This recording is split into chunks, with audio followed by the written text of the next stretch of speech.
to Gen Z's America. I'm your hostess, Crazy Aunt Nay. Thank you for joining me on yet another episode. This episode is called The Cult of Ibram Kendi. We highly recommend that you have watched In the Basics cultural anthropology vocabulary. Why? Because we're going to be talking about how this woke ideology is definitively a cult. Here is a little snippet that we have from that basics video, just to remind the rest of you that may have already watched it. These are all the different markers of a cult. And if you have 3 of these, you definitely have a cult. If you have all 12 of these, you most definitely, without a doubt, scientifically have a cult. So that is what we discuss in this episode.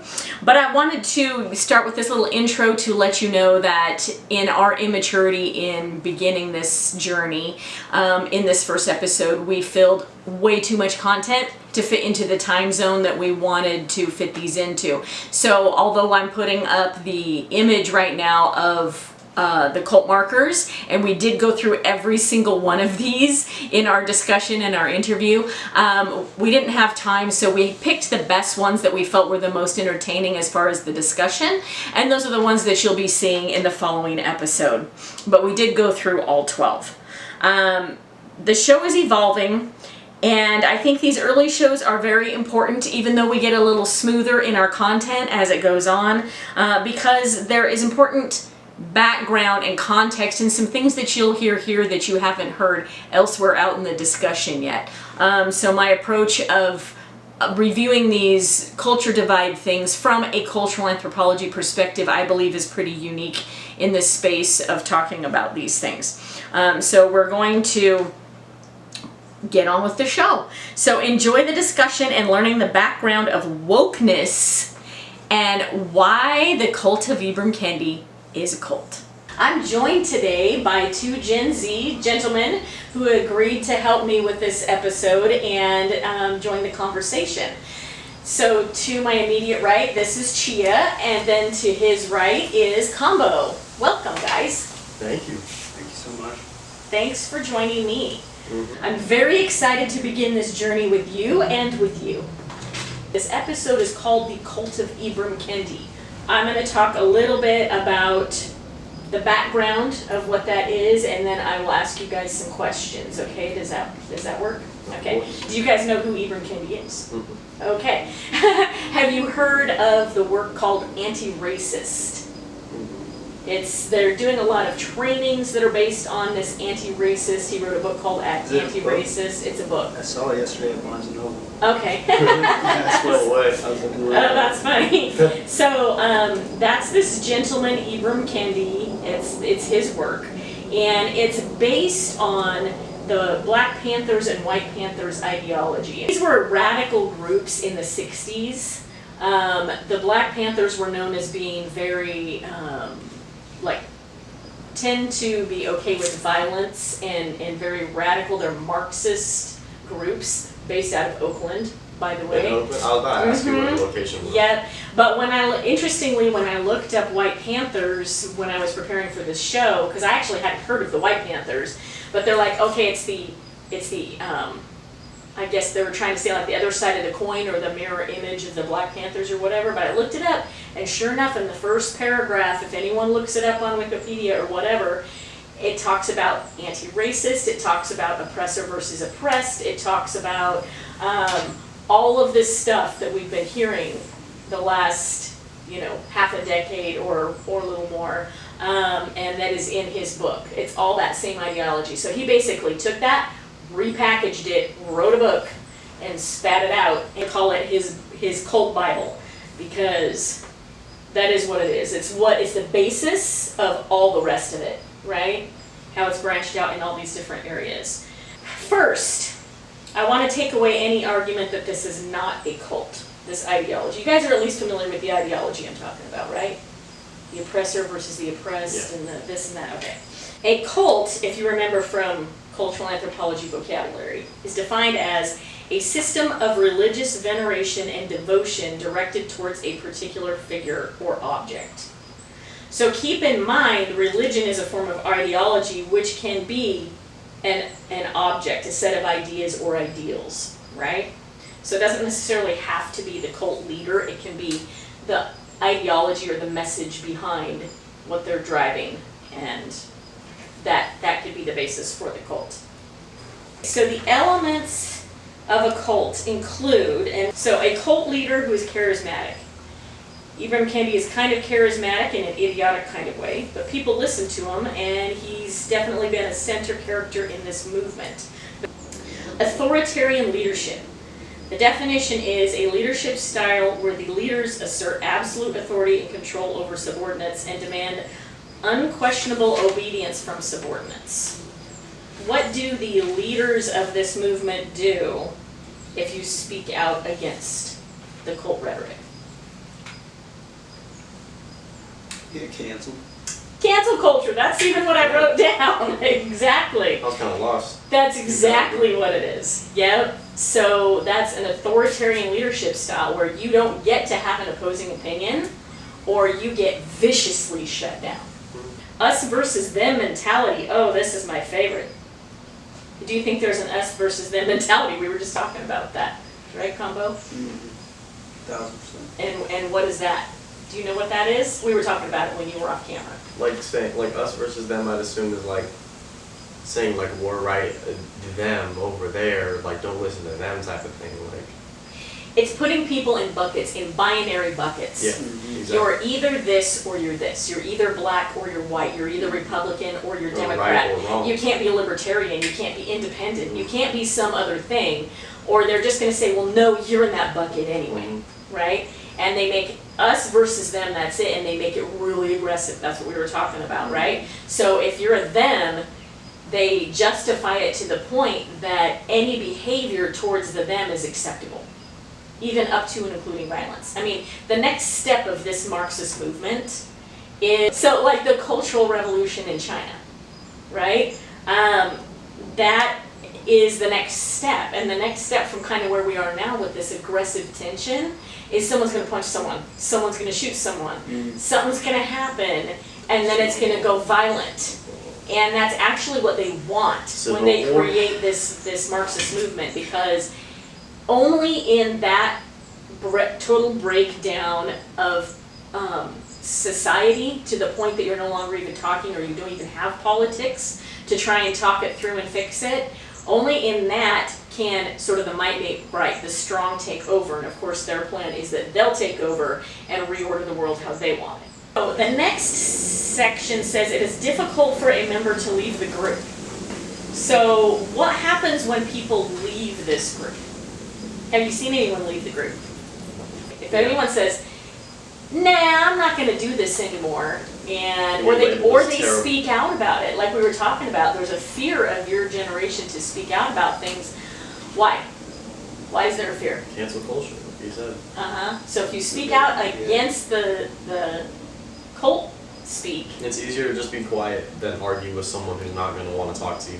Because I would love to get in conversations with people about, like, you know, anything, even controversial things, like, because I just want to have a discussion, but it's not just a discussion, because people are going to argue and be angry at you and start something instead of just a conversation. It's going to be an argument, not a conversation.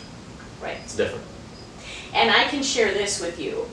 In my 50 plus years on the planet, it's never been like that in America. America has always been the place where you can have those conversations, and where at the end of the day we're all Americans. And even if you get into a passionate argument with your friend who's on the other side of the political aisle, or the other side of the argument, whatever like the thing is you're discussing, at the end of the day you can go, okay, come on, you know, all right, let's go get a beer, whatever. Maybe we're just not going to agree on this. Maybe we, you know, or maybe you find a middle ground where you're like, okay, I can agree with that, right? Because it doesn't matter. And the discussion is what's important, because that's what helps us find more unity than division.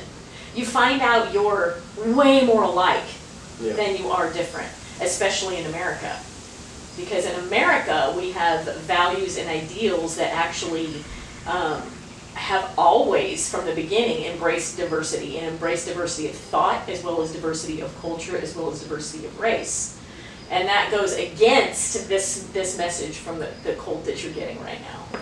But that is been my experience in my whole life until recently, until this has all started. But, you know, unfortunately for you guys, you were still in high school when they started pushing this and teaching this divisive message. And you know, I've hated it.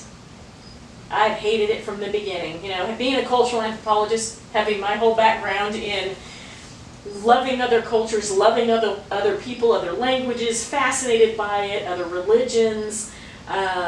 It was very disheartening and heart-wrenching to me to see them trying to turn minds, turn your generation into believing this us versus them and this destructive Yeah.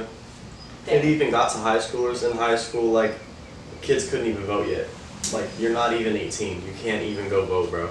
We're like 16, 15, and these kids are having strong political, like, arguments, but you can't even do anything about it, bro. Like, you can't even vote. And you're over here arguing for nothing, bro. Go play Fortnite or some shit, bro. Like, Yeah, it's no, so that was stupid. not happening once I was in school. Really? I graduated before the last election. Oh, that's when Oh, it see? the last election is when Okay. it got bad. Lord. So That's where it got it wasn't fucking bad. like that when you were all the way up through graduation? We It didn't know was shit normal? about politics. We would Nice. there would not be one political debate or conversation back whenever I was in high school, and It's I only probably nice. graduated in 2019, so that wasn't that long ago. But that's just showing like how bad it's gotten. Yeah. Especially the quickly. last election, it was just like Right? out of It was the nowhere, it's like- 2020 election. Yeah. Yeah. Well, before we moved out here, right before we moved here, out there was this kid, like, you know, there's like Trump supporters and Biden supporters, that was the main, you know, conflict. But, like, for example, this kid was with his family at like some Trump rally, like on the street, and they were being peaceful. It wasn't even like a, you know, like a bad thing. They were just showing their, you know, opinion. And people were driving by, recording, like posting on Snapchat, like, fuck you guys, and like throwing shit at him. And then this kid got doxxed. Like, they found his address, they got his name, bro, everything, just because he was holding a Trump flag. Is this Like, a kid you knew? well, I knew of him. I didn't know him personally, Where was but this? California. Okay, that makes sense. And it was ridiculous, bro.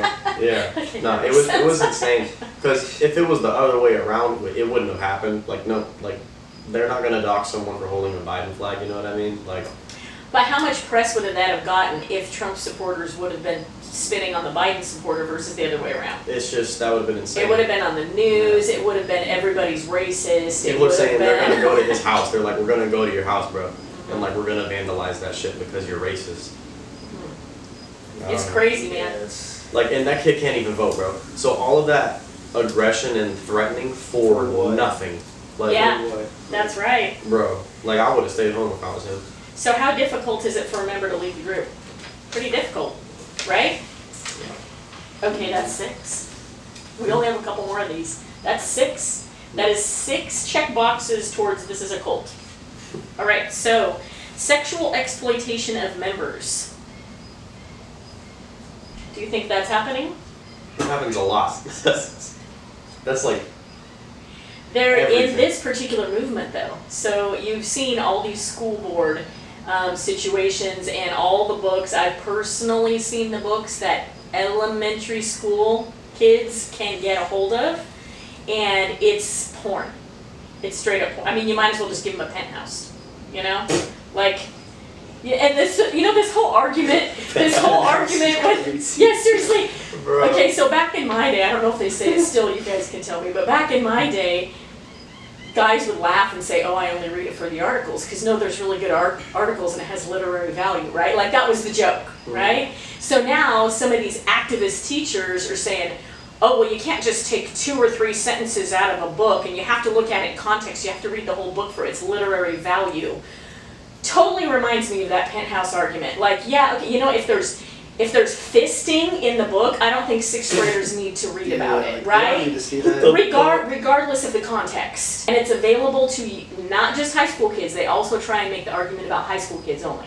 Because high school kids get a little different, right? It's like a little older, you know, when you get through puberty, you're gonna be an adult. There's a little more gray area, I would say, in that age group can handle a little bit different type of content. I could get it like junior, senior year. That's what I was maybe. thinking, yeah. Right. It's That's sophomore, still freshman. like maybe. I still think Definitely. it shouldn't be in there, Yeah. but for elementary school kids, there's Just insane. zero argument. Yeah, that's crazy. Mhm. You know? If it's available to even middle school, Yes, zero that's argument. still crazy, yeah. And you would not believe this stuff. So I would say, and they're fighting to the death to keep this stuff in the schools I and think in it's front weird of the that kids. it's that important to them Weird, to yeah. keep that in there. Mhm. Like, You know oh, why? let them read about sex, please. No. You know why? Because Like, if you why? sexualize Why- the kids, I'll tell you why. You sexualize the kids. It's like you a form of use- mass grooming. It Yeah, is. bro. It is. And you Pedophilia, too. strip their Weird. innocence. Mm. It's more about disenfranchising them from their parents, from tradition, from anything that feels safe. Mm. Because then you can supplant a new message and you can radicalize them. And that's a very Marxist tactic that if you read in these books where they lay out, like there's a whole, you know, you can buy these books and it's like, here's how you do a Marxist revolution, and there's like a whole laid out plan, right? Yeah, the plan. that's Like the it's guys out who there. They're not even have hiding a it. cult now, I swear. Yeah. Yeah. And this I've is seen one of that those. before. This is one of those things, right? I So almost bought one. I would say sexual exploitation of members is a yes. So check. Another thing is, like, real quick, like, celebrity figures, specifically shit like Ice Spice. Like, Mhm. that's crazy. We have, like, And then kids want Little to kids. imitate that. bruh, Kanye West kid. Mm. Like, literally a child, bro, is dressed up as Ice Spice. And Ice Spice got, like, famous because of her physical attraction. If she did not have that, I don't care what can't you say. rap. Bro, she cannot rap. She wouldn't have a platform. Mhm. Literally, at all. But just because she is being an online prostitute. Like, Well, you know what? These OnlyFans pages. Same. I mean, don't even get me going on that. Yeah. People, moms and teachers and kids are people, killing whatever, themselves because and their they've mom got is doing and it. they got an OnlyFans. Like, what Bro, are you? it's the What are you worst. doing? That's so not It's okay. actually a plague. Oh my Yeah, god. that shit- Twitter. It's worse. We need to bring back diseases instead of this shit. A culture of double standards. Oh, jeez, bro. Are we seeing double standards? Absolutely. Yeah. Okay, like. Absolutely. I mean, things about racism, Mhm. it's a huge one. There's like the people like doxing the people. Yeah, like, Like, it's actually insane. yeah. It's with mob mentality, right? Mhm. That doxing thing is just get them, pitchforks, no rational nothing. Like they don't even want to get to the actual facts. And one of the things that I put in, interestingly, is the justice system, right? So how are you noticing the Americans versus the commies being treated in the justice system right now? I mean, Hunter Biden. That's an example of a commie Like, versus. he is doing horrible things, and he's just out of jail, not even getting, like, convicted or, like, anything. Mhm. It's kind of crazy. And as long as you're in their club, you can do anything you want, right? Any of them. There's no accountability. There's no justice that comes down on them. But if you're out of that club, and I don't even want to say Republican, because again, like we said, RFK, others, like if you just have to be out of the club. That's it. You have to be on the American side, and they're gonna throw the entire whole volumes of books at you. They're gonna lock you up forever, right? Okay, so that's 12. We went through all 12, and every single one of them is true of this. So that's objectively and factually a cult. Yes? Okay. Now let's talk about the ideology that this cult teaches, okay? And discuss why it's false. And it starts with the idea of colonialism. And since you said you graduated before a lot of this stuff was being pushed, let me read this segment, and then I would like to know from you if they taught this or not. Because I'm pretty sure by the time your age group went through, they were teaching this.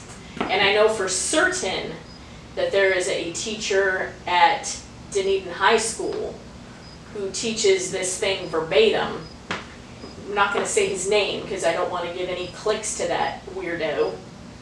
But his name rhymes with Rant Bobinson. So, anyway, okay, colonialism is a period in history where most nations in the world were exploring beyond their traditional borders, and they were looking to expand their national reach. They did this by conquering lands and people, pillaging, stealing, raping, basically going a Viking, as some would say. This wasn't just white people and nations. This was a global phenomenon as technology and human evolution was reaching a point where people could travel further than they ever had before, right? That makes sense. Like, oh, now we all have boats. Now we know there's something over there and I want to know what's over there, right? And all humans are evolving and getting to this particular technological area. So this was a product of evolutionary advancement, nothing more. Exploration to other lands was suddenly possible. It was inspiring and intriguing to people. Similar to the idea of us going into space today, right? Like we look at, ooh, what Elon's doing, trying to go to Mars and stuff, and it's very exciting and intriguing, right? So colonialism in cult language is used as a derogatory word that implies white people conquering specifically non-white people. So before I go any further in this, how did they teach that in for you, or did they? Did they talk about colonialism? So this is actually very interesting. So throughout my school life, growing up, of course, we learned about Christopher Columbus in elementary school. We love him. Mm-hmm. Boom, yeah, he founded America. That's cool. That's cool. That's cool. Boom. All of a sudden, junior year, we get this news. Junior year teacher, out of nowhere, oh, Christopher Columbus was a very bad person, he did this, did that, did that, did that, did that, and then like this word colonialism comes up out of nowhere, right? And it's like, whoa, whoa, whoa, whoa, whoa, whoa, whoa. Why are we just now being taught this now? Why was it, because everyone knows Christopher Columbus, right? But now we all know him for the bad thing, and then, that just came up out of nowhere. And then I just watched a video where, all of that stuff may not have been 100% true with Christopher Columbus specifically, but I don't know. I wasn't there. I've never met the guy. Well, let me tell you this, just thinking from a common sense perspective, right? Because this is how I feel about all these statues and all these historical figures that people want to fight about and whatever. Have you ever met a human in your life that was perfect? No. And especially the ones that have a lot of ambition and do great things are usually a bit of a bastard, right? All of them are going to have some element of a-hole. We all have some element of a-hole, right? So everything they did is not going to be perfect. So what do you want to focus on when you tell the story about that guy? Do you want to be like, oh, he was this, this, and this? Or do you want to say, oh, he only did these great things and he was so perfect?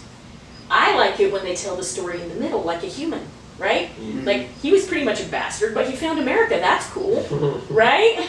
And so both can be true is what I'm saying, right? But the myth about this ideology is that they're trying to make people believe that they're teaching the right history and the other history is the wrong history. And again, put it in buckets, right? And their history is no more right than the other history. It's totally spun. It's totally, we'll talk about that. Opposite. It's not the middle. Right. And so it's not real. And that's where our common sense, when we do critical thinking, we go, come on, that doesn't make sense, right? This is a nice analogy that I had thought of on the exact thing that we're talking about, right? So what I said here is the game employed is to discuss this point in history with a very narrow lens, right? Not to look at anything happening in the world except the piece they want you to see and focus on.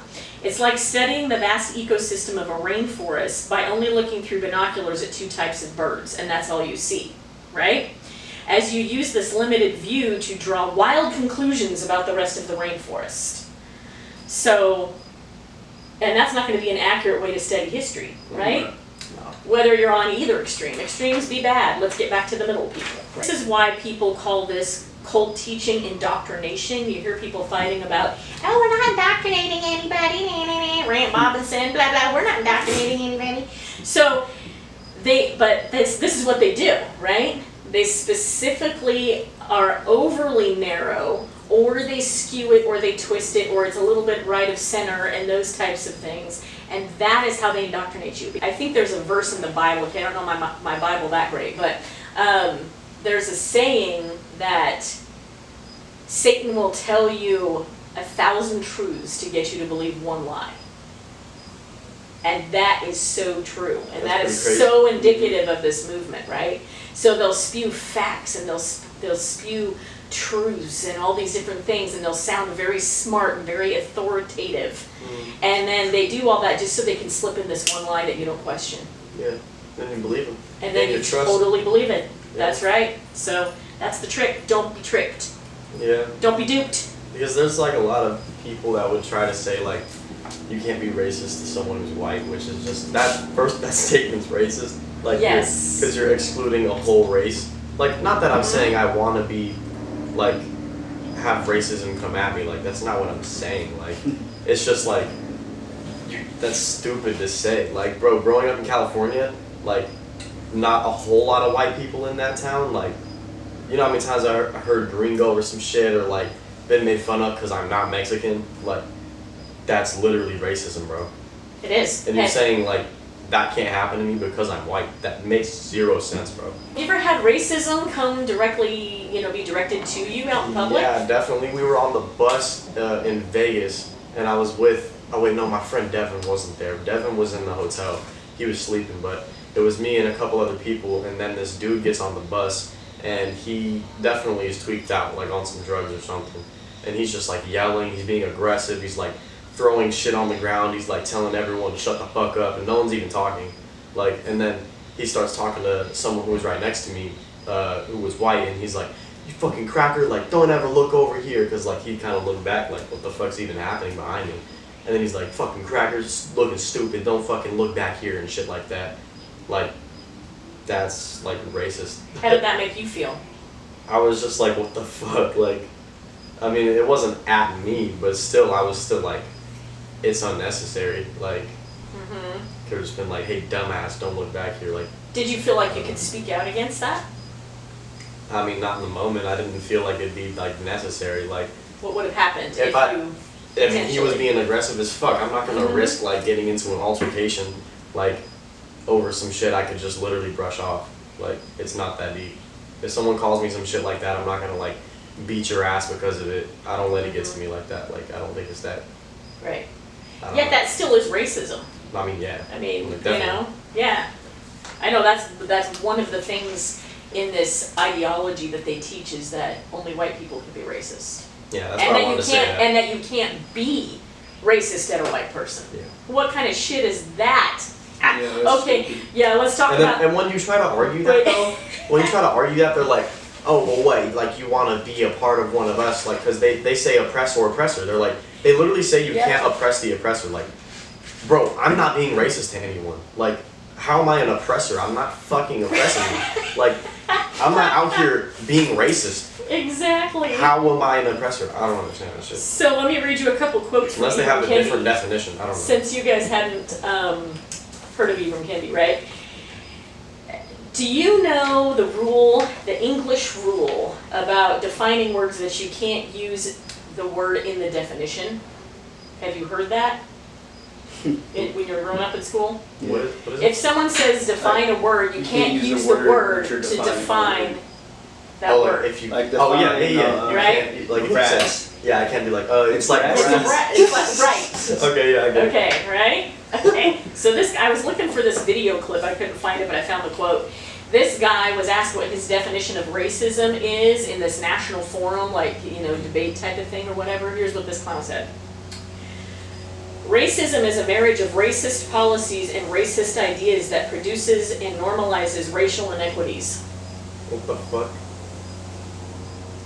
Does that even make any sense? No, bro. That doesn't even make any damn sense. He went overboard for no reason, bro. You could have just said,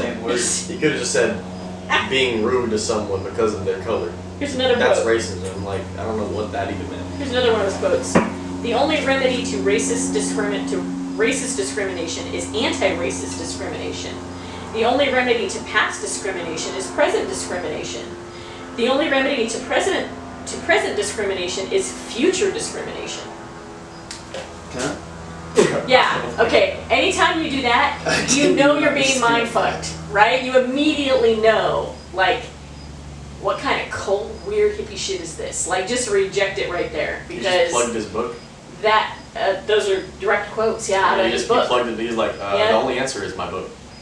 I mean, that's freaking It's an anti-racism, right? ridiculous. Obviously. Alright, so the next segment is slavery. Worldwide phenomenon. Alright, Sorry. we gotta cut Was that like a real, was that a fast cut? Yeah, it was fast. It was just like, bro, like, I heard that shit. It He was over. not prepared. I just want to keep The reason is because there's this guy named Martin Cabello, and you know who I'm talking about? Yes. Bro, and he's just like, he had a bunch of pills in his mouth because he takes vitamins, and then he's like, and like swallow them all, and he's like, today's subject, slavery. Like, and it was just fucking, it blew up because like obviously it's just so like crazy. It was about like that, where I'm like, Yeah. okay, on to slavery. He said, today's discussion, slavery. Okay, that's and like, hilarious. That shit just blew up because it was just so fucking random. Like, Slavery was a worldwide phenomenon. All cultures had some sort of slavery. All people, regardless of color, practiced slavery in some form for thousands of years. That's a fact. What? Why is that funny? bro, I don't know. All right, so what the cult would like you to believe, as we were talking about that narrow lens, right, is that slavery only appeared when white colonial men decided to make black Africans their slaves in the United States of America in 1619, before it was even the United States of America. That's what the whole 1619 project is based on. But the abolition movement started roughly around 1783 and went until approximately 1888. Basically, after the Civil War in America was won, the movement was given the traction it needed to end the transatlantic slave trade. When the United States was formed, there was actually a lot of our forefathers who believed this, who believed slavery was bad, everybody should be free, and that God-given rights that are written into our Constitution meant everyone. Okay, so there were some people who were slave owners, you know, primarily in the South and whatever, with the plantations and all of that, and that's how they made their livelihood. But there was a lot of our forefathers and a lot of people at that particular point in history who did not think that that was right. So that's something that this cult doesn't teach. Yep. Right? It wants you to think, oh, everybody was frickin' slavery and they all had slaves and everybody thought this, and you know, it's just not true. Yeah, and another thing is like these fucking people like our age that want to be super like against slavery and stuff, they'll go buy like $100 fucking order off Shein or Temu. You know who's making that? Right. Child slaves. Yes. Not even grown slaves. I Children. know. But oh, you don't think about that because it's just getting shipped to your house and shit. Like, cool. But did you guys also know that Kamala Harris's dad either had slaves or still has slaves? Really? He's Jamaican. It's our vice president. He's Jamaican, and he actually, in this day and age, owned slaves. This day and age? This day and age, owned How did he do that? slaves. He's Jamaican. Where at though? Not here. No, not in America. There's an underground slave trade today. A massive one. A huge one. Underground, you know, people being trafficked, you hear about it all the time. That is for real. So why are these people on and on and on about things that happened hundreds of years ago in the country? If you have that much time and energy and passion about wanting to free people from slavery, why aren't you trying to take down that industry? Yeah. Why aren't you Still trying happening. to do something active now to stop slavery now? That's my big question. What do you guys think about that?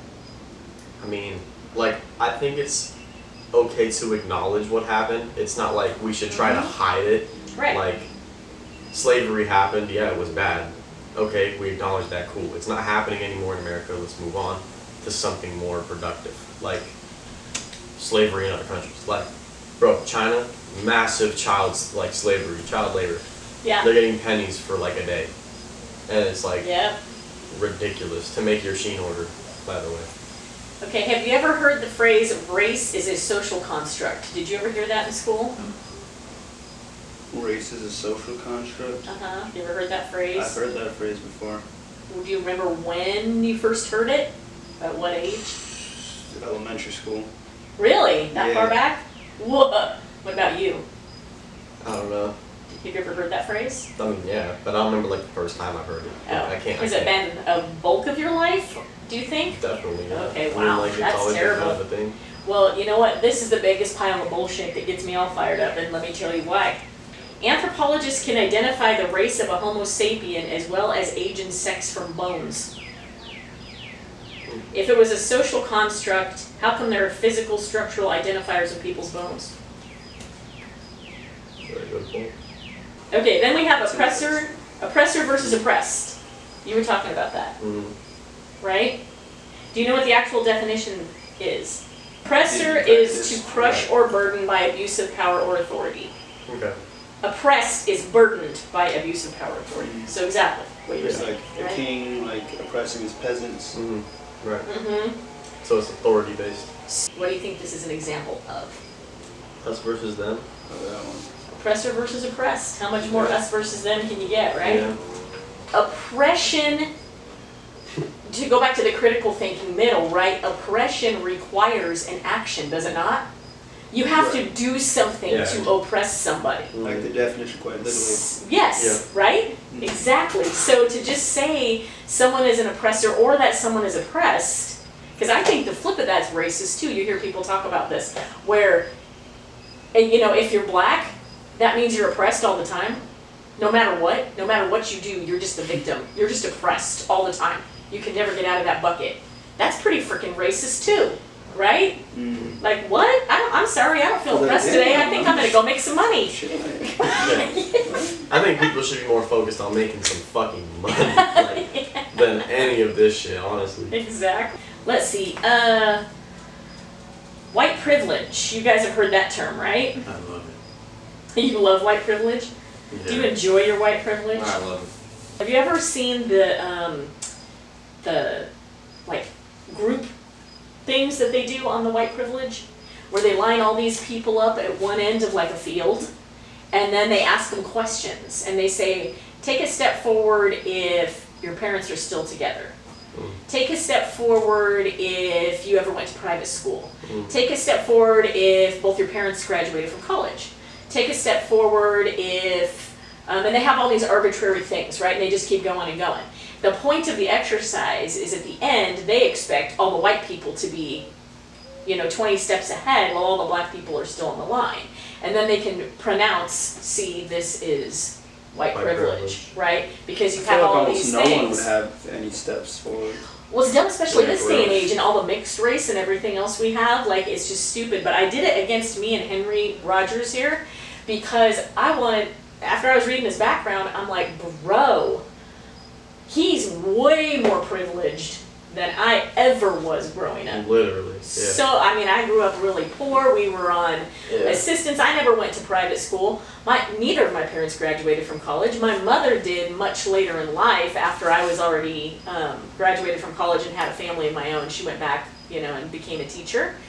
But, if we were to line up and do that same exercise, he would be way up there and I would be way back here. So, to me, I think that whole exercise is just a whole bunch of hooey. It's just a bunch of arbitrary information that they think most of the time comes out the way they want, so they use it as this exercise, right? I think, the questions that they use from an anthropology perspective, I think are all socioeconomic. Do you know what socioeconomic is? It's like your class level, right? Yeah. So, like, the poor people are going to be the ones on the starting line, right? Yeah, no, literally. Trailer park, whether they're white or black, white trash trailer park kids or whatever don't have any more privilege than ghetto black kids do. But it's almost like they're trying to do like the us versus them thing, when it really ain't gotta be like that. And when they say privilege, they're always talking about rich people, if you notice that. They're talking about opportunity. They're talking about you got to go to private school. You got to hobnob with these right people that gave you opportunity later. And that's the sort of mentality, and so I've seen it, to your point. I've seen what they're talking about, but they're applying it to the wrong thing. Again, they're taking that narrow view of seeing two birds in a rainforest and saying it's the whole rainforest, right? And it's ridiculous. It's not logically sound at all. Okay, let's see. Oh, white fragility is the next subject. White fragility is if you talk about any of these subjects and you get upset, or you go to a training where they make you stand up and say, I'm sorry for being racist because you're white, and you have to admit you're an oppressor out loud, Well, if and I was you white, get I mad. would never go to one of those. I know. Yeah. And if you get mad and talk back, it's because you have white fragility. It's because you're racist. That's what they're saying. Right. Well, you're being overly fragile, or white fragility. Oh, that's what you they can't. mean? That's what they mean. That's crazy. Yeah, and that only white people can't talk about race because they're too sensitive to talk about. Because So, if you object, it's then so you're just being white stupid, fragility. Yeah, because, right? like, people would say things about, like, oh, well, if your ancestor owned a slave, like, that's your fault. Bro, how? I don't even know my ancestor, bro. I don't even know his name, bro. Like, I don't even know my family history that much, and you're over here saying that I own slaves. Bro, what do you mean, bro? Like, Yeah, white fragility is insane. like, what do you want me to do? Go back in time again, and tell him to not do that? It's Like, bro, a way to can't. shut up white people, right? It's a way to shut it off Make so a there time can be no objection. Separation. Because now, you're just being white fragility about it or stupid. All right, so the next thing is culture. When we do the episode on what is America, we're gonna talk about American culture a lot because America has its own distinct culture. American culture is not based on race, and it's not single race, right? This is the first time in history that you have a culture of people that you can bring together under an envelope of values and upbringing from all races and all different ethnicities, okay? It's the first time in history that that's happening. But they want to devalue that for whatever reason and have everybody at each other's throats. But American culture is very much based on the Constitution and on our shared values of freedom, God-given rights, individuality, Yeah. your I remember- ability to, I remember those that, are all, in middle school, this teacher was going over the Second Amendment and said something about, there was like a word they used in the Second Amendment. I forgot what the exact definition was, but she was basically saying only white people could own guns. Like, Only who? white people. Like, they wrote it saying only white slave owners can have guns. So then she was like, alright, everyone, this is an English class, keep in mind. What the fuck does that have to do with English in the 8th grade, bro? Not a thing.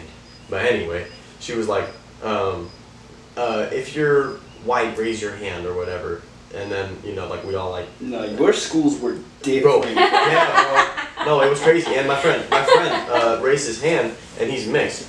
And then she's like, you're not white, put your hand down. He's like, my mom's like white, bro. And then she was like, well, you don't look white, put your hand down.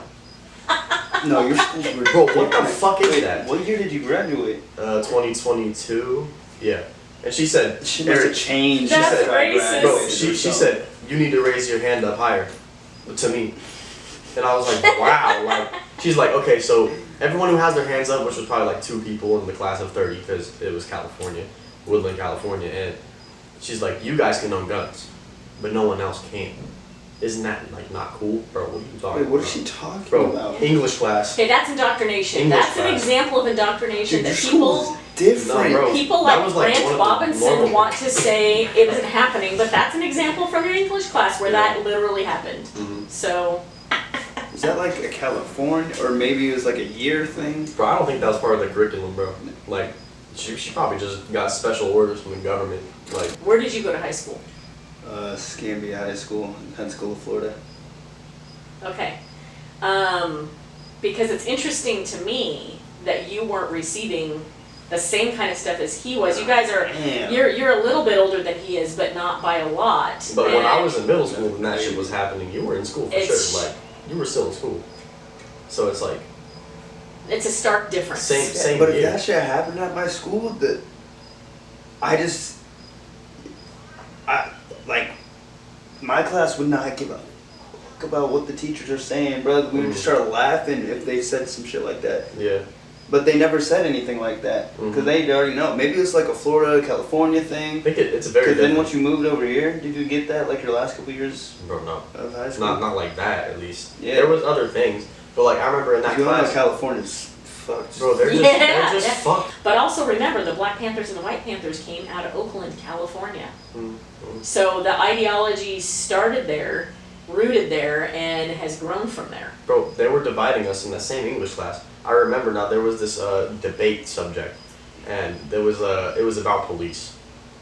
Like, first of all, that's like way too deep of a subject for some middle school shit. but they divide Yeah. all of the desks up facing That's each other. crazy. There's a line in the middle, and this side is people who think that we shouldn't have police and that police are bad. This side is people who think police are like a good idea, and everyone is on this side. There's like me and maybe one other person on the police side. If we didn't have police, bro, well, there'd be no rules, no consequences to anything. Like, and I started getting hella people from the side of people who didn't like police went on my side, and my other friend who was sitting there. We all just literally started having so many fucking people on our side. There was like a couple people sitting on this side who was saying no police. One of the kids on the side that said no police was a daughter of a policeman. Wow, That's kind of crazy. that is crazy. Like, you should defund your dad, and then what job would he have to fund your house? Like, I don't know. It's I just mean, kind of like, nuts. who would we call if there's like a school shooting? Then Yeah, like what we go But handle I it. do, I'm not fucking Superman. No one's gonna handle that shit. Like, Right. there's situations where police are good, but there obviously are situations where police are bad. Like, there's a middle ground, bro. It's no. We can have people who are racist, or you can have police that are bad and are racist, but you can have police that are good and are not racist, right? You can have both of those things can be true at the same time. Yeah. People get in these arguments where they try and say It's one all or the other. nothing. Yeah. So like you were Yeah. saying, hey, who are we gonna call if we have a school shooting? I kind of think police is a good idea, but I don't think police should be crawling up my ass at 11 o'clock at night because I went Facts. 2 miles over the speed Bro, limit, I had a right? cop follow me Or- into our neighborhood. It's great. Thanks for having But us on. thank you Yeah, thank so you. much for being here. Mhm. Thank you for your insight as Gen Zs Mhm. and your perspective, and we'll continue the conversation because I'm really excited about the episodes to come too. Mhm. Thank you for watching. I hope you enjoyed the show as much as we enjoyed making it for you. Next week, we're going to talk about why men are not women and women are not men, and I'm going to prove it through this same lens of science, this actual science, and from an anthropology perspective. Additionally, I'm going to reveal an important piece to the transgender medicine phenomenon that's not being discussed anywhere else. This is from my own personal experience, having been in the healthcare compliance space while all of this was coming to light around 2016 or so, when it really took off in the medical field, and I'm going to prove why. So join us next week for Men Are Not Women and Women Are Not Men, and I can prove it. Share and like these videos, and you can find them on all platforms. The video's on Rumble and YouTube, and it's also, the audio is everywhere you stream podcasts. I also have social media out on X, Instagram, TikTok, and Facebook. Thanks, we'll see you next week.